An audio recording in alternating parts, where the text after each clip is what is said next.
అండి, welcome to Nishi channel. ఈరోజు మన వీడియోలో ఇన్స్టెంట్ బ్రేక్ఫాస్ట్ రెసిపీ గోధుమ పిండితో రవ్వ దోశల్ని ఎలా చేసుకోవాలో చూపించబోతున్నాను. ఈ రవ్వ దోశల్ని అప్పటికప్పుడు క్షణాల్లో ఇలా పిండిని కలిపి క్రిస్పీగా దోశల్ని చేసుకోవచ్చు. అలాగే ఈ రవ్వ దోశలోకి కాంబినేషన్గా మంచి టేస్ట్తో పుట్నాల పప్పు చట్నీని కూడా చూపించబోతున్నాను. మరి ఆలస్యం చేయకుండా ఈజీ బ్రేక్ఫాస్ట్ రెసిపీని ఎలా చేసుకోవాలో చూద్దాం. ముందుగా రవ్వ దోశలకి పిండి కలుపుకోవడం కోసం ఒక గిన్నె తీసుకుని ఒక కప్పు వరకు గోధుమ పిండిని తీసుకోవాలి. అలాగే అదే కప్పుతో పావు కప్పు వరకు బొంబాయి రవ్వని అంటే గోధుమ రవ్వని తీసుకుని అలాగే రుచికి సరిపడిన సాల్ట్ కూడా వేసుకుని ఒకసారి మొత్తం కలిసేలా కలుపుకోవాలి. ఇది కలిసాక కొన్ని నీళ్ళని వేసుకుంటూ దోశల పిండిలా కలుపుకోవాలి. మనకి ఎక్కడా కూడా ఈ పిండి అనేది పిండి ముద్దలు లేకుండా బాగా మిక్స్ చేసుకోవాలి.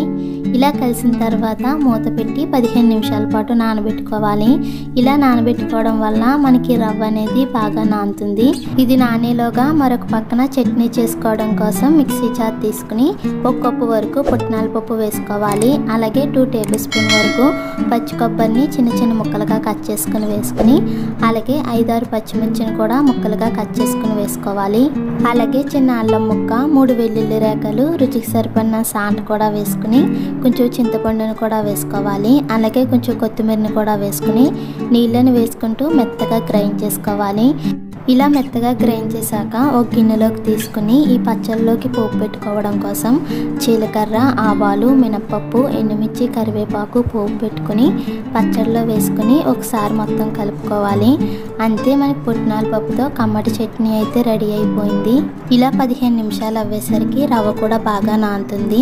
ఇలా నానిన తర్వాత ఒక ఉల్లిపాయని చిన్న చిన్న ముక్కలుగా కట్ చేసుకుని వేసుకుని అలాగే 2 పచ్చిమిరపకాయలని కూడా చిన్న చిన్న ముక్కలుగా కట్ చేసుకుని వేసుకోవాలి.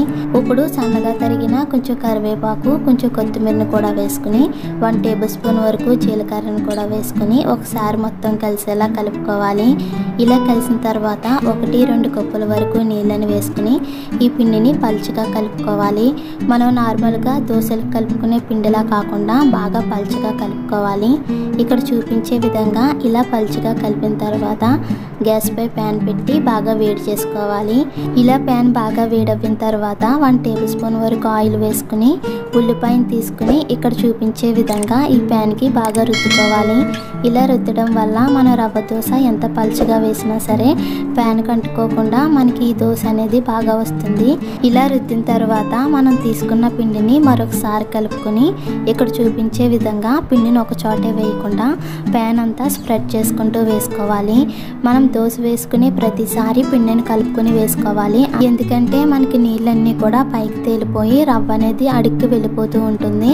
అందుకని అలా కాకుండా దోశ వేసే ప్రతిసారి పిండిని కలుపుకుంటూ వేసుకోవాలి. ఇలా దోశను వేసిన తర్వాత మంటను హై ఫ్లేమ్లో పెట్టి బాగా కాల్చుకోవాలి. మనకి ఎప్పుడైనా సరే రవ్వ దోశ కాలడానికి కొంచెం ఎక్కువగానే టైం పడుతుంది. అలాగే రవ్వ దోశ వేసుకునే ప్రతిసారి కూడా మంటను హై ఫ్లేమ్లో పెట్టి మాత్రమే కాల్చుకోవాలి. ఇలా దోశను వేసిన తర్వాత 1-2 టేబుల్ స్పూన్ వరకు ఆయిల్ని స్ప్రెడ్ చేసుకుంటూ వేసుకుని మంచి కలర్ వచ్చేంత వరకు బాగా కాల్చుకోవాలి. ఇలా దోశ కలర్ మారి క్రిస్పీగా కాలిన తర్వాత మరొక పక్కకి టర్న్ చేసి మరొక నిమిషం పాటు కాల్చుకోవాలి. ఇలా కాలిన తర్వాత దోశని ఒక పక్కకి మడిచి ప్లేట్లోకి తీసుకోవాలి.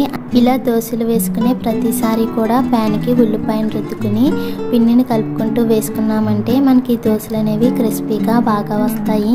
ఇలాగే పిండిని మొత్తం కూడా దోశల్లో వేసుకోవాలి. అంతే మనకి కమ్మటి చట్నీతో రవ్వ దోశలు అయితే రెడీ అయిపోయాయి. మీరు కూడా ఒకసారి ఇలా ట్రై చేసి చూడండి. ఈ వీడియో మీకు కూడా నచ్చినట్లయితే ప్లీజ్ లైక్ చేయండి, షేర్ చేయండి, సబ్స్క్రైబ్ చేసి పక్కనే ఉన్న బెల్ బటన్ని క్లిక్ చేయండి. Thank you for watching.